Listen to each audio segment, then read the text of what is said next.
It's a quiet corner of rural New Hampshire, a place where people still leave their doors unlocked and wave at passing cars.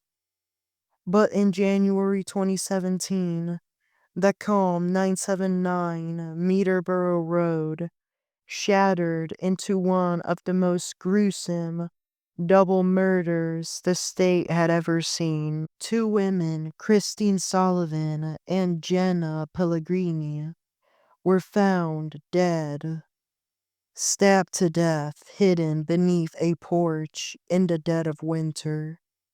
What followed was a tangled investigation involving drugs, paranoia, and accusations that reached across state lines, from New Hampshire to Florida and back again. Tonight on Strawberry Ink, true crime is the tip of the iceberg. We're diving deep into the case of Timothy Verrill, a man whose conviction would take 7 long years, 2 trials, and a wave of legal controversy to secure. On January 29, 2017, a man named Dean Smarunk called the police from Florida. He told them he could not reach his girlfriend, Christine Sullivan, for over a day. Sullivan was not just his romantic partner, she was also his business associate in a drug trafficking operation spanning several states. Dean had been in Florida for days, but 2 of his friends, Jason Parker and Stephen Clough, had gone to check on the house in Farmington, New Hampshire. Parker saw nothing unusual, but a day later, Clough reported something chilling: spray paint on windows, blood on a mattress, and a house that felt freaked out. Early the next morning, Dean rushed back to New Hampshire. At 3 a.m., his 911 call brought police to the home. Instead, investigators saw blood-soaked bedding. Outside, beneath the porch, they uncovered 2 bodies. The medical examiner confirmed the victims as Christine Sullivan, age 48, and house guest Jenna Pellegrini, age 32. Christine had been beaten and stabbed. Jenna had been stabbed more than 40 times. That is according to the medical examiner's office in Concord, New Hampshire. Forensic teams scoured the property for clues, and what they found began to point toward a name: Timothy Verrill. A white baseball cap stained with blood was discovered in a trash bag nearby. It carried Christine's blood and Verrill's DNA.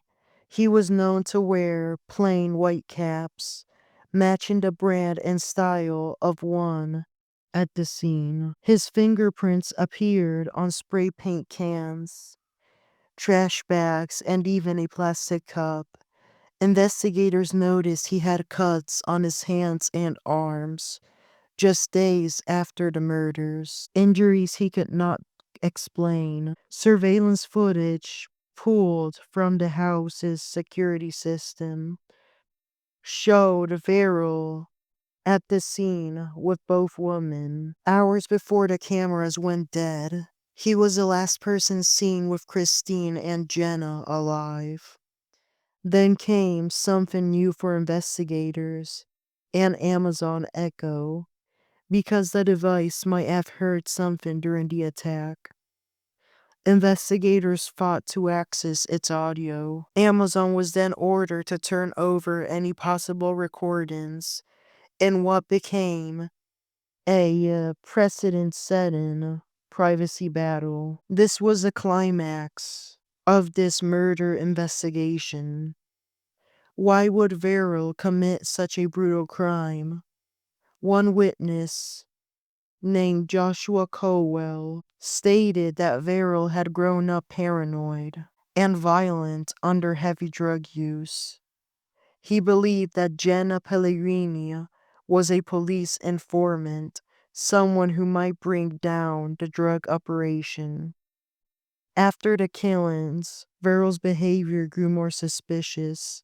He destroyed his phone, fled home, and switched his license plates.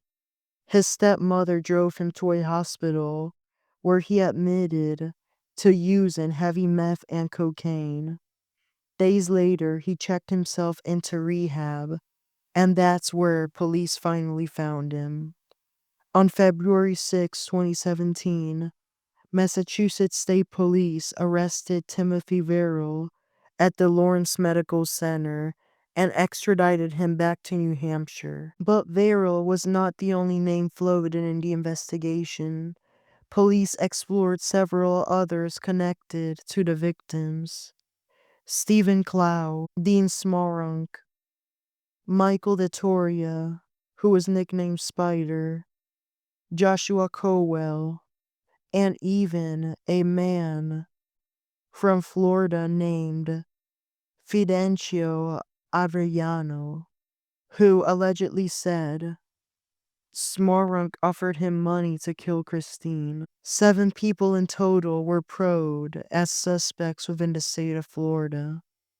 Only one, Verrill, was brought to justice. Smarunk himself had motivated a volatile relationship and entanglement in a drug network, but the path of evidence was too thin to indict him for murder. Years later, those same drug trafficking circles would face federal busts, intertwining with Verrill's own circle behind bars. According to the FBI, in the United States of America, about 19,000 to 22,000 homicides per year happen due to organized crimes such as drug dealing. One of the suspects, Dean Smarunk, had bonded out of the Sumter County Jail in South Carolina in 2016 and was awaiting trial for drugs offenses. In October 2018, 1 year after the murders, 5 federal agents raided the home of Josh Colwell. They were DEA agents. He was afterwards charged with meth trafficking, federal offenses, being held without bond at the same facility as Verrill, the Strafford County House of Corrections in Dover. After waiving extradition in Massachusetts, as Timothy Verrill had been locked up initially at the Middleton House of Correction, he was driven back to New Hampshire to the Strafford House, where he too would await trial without bond. Verrill was tied to a criminal probe within the state of New Hampshire. A team of prosecutors joined together to take it on. Peter Hinckley, Brian Grecklick McKeown, Geoffrey Ward, Jesse O'Neill, and John Formella. They presented the probe to a grand jury at the Strafford County Superior Court. The grand jury went on to indict Verrill on severe charges, 2 of first-degree murder, 2 of second-degree murder, and 5 evidence tampering offenses, all felonies. Once the indictment was unsealed, Verrill was officially charged in relation to the murders and transported to New Hampshire. He was assigned to public defenders Julia Nye, Meredith Lugo, and Matthew McNicoyle. Judge Mark Howard of the Strafford County Superior Court ordered that he remain behind bars without bond to await trial. Before this judge, Verrill pleaded not guilty to the charges. Despite proof that he was a drug dealer, there was insufficient evidence to charge him for that. In October 2019, Verrill finally went to trial, but the case collapsed. After 3 weeks of testimony, Judge Mark Howard declared a mistrial. Prosecutors and state police had withheld critical evidence, witness interviews, digital files, even text messages that the defense should have had. The New Hampshire Supreme Court later called the violation serious, but rather than dismissing the charges entirely. The court ordered sanctions.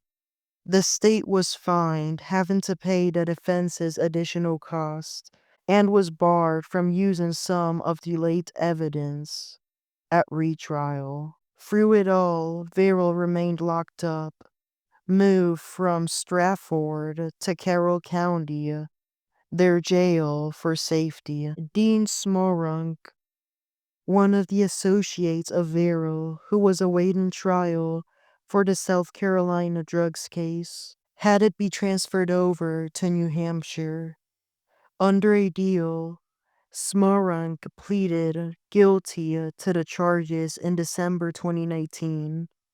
He was sentenced immediately to 3.5 years in federal prison, being taken into custody immediately after the sentencing hearing and sent to the Philadelphia Federal Detention Center in Pennsylvania. After a brief hold at the facility where Verrill was awaiting trial, he was released on January 7th, 2022, a day after Epiphany. Then in June 2021, the other person facing drugs offenses, Judge Colwell, took a plea deal, pleading guilty to the charges, being sentenced immediately to 2.5 years in federal prison, time served. After having been locked up with Verrill without bond for nearly 3 years, he was finally out and could help investigators with testimony. Preparing for the next trial was complicated, as it was pretty difficult to find a non-biased jury, as in the 2019 trial that resulted in a mistrial, that jury of 12 members and 2 alternates was unable to even start deliberating. Therefore, a jury had to be seated that would not have distrust towards the feds. After years of legal wrangling, Verrill's second trial began in March 2024. Jurors again heard from drug world witnesses, people who described paranoia, chaos, and loyalty that shifted with addiction. On April 9th, 2024, after hours of deliberation, another jury of 12 members and 2 alternates reached its decision. They acquitted Verrill on the first-degree murder charges, not guilty, but found him guilty on the 2 counts of second-degree murder and 5 counts of falsifying evidence. Judge Howard sentenced him immediately to prison time, 45 years to life for each murder conviction, plus additional time for the evidence tampering. The combined terms means Verrill will likely spend the rest of his life in prison, a maximum of over 165 years. Judge Howard, who had initially arraigned Verrill, finally got the job done, ensuring that Verrill will be locked up for the rest of his life. That is something that, due to the state's violations, Judge Stephen Howran could not do back in 2019 and had to declare a mistrial. Verrill had been evaluated at the Carroll County Jail, and the state prison system was ready to take him in very quickly. His defense has since appealed the conviction, arguing that the earlier discovery violations tainted the fairness of the retrial. His appeal, now led by public defender David Rothstein, has moved up to the higher courts, as Judge Howard has refused to clear him in any way, nor redo the trial once again a third time. From his cell at the Northern New Hampshire Correctional Facility in Berlin, the state's town, not the German capital, Verrill maintains his innocence. As for the others in that circle, Joshua Colwell served time on federal drugs charges. Dean Smarunk took a plea deal in 2019 and was released in 2022. And the small town of Farmington still bears a memory of winter nights when drugs, paranoia, and violence converged on one isolated farmhouse. 2 women gone, 1 man convicted, 6 others shadowed by suspicion.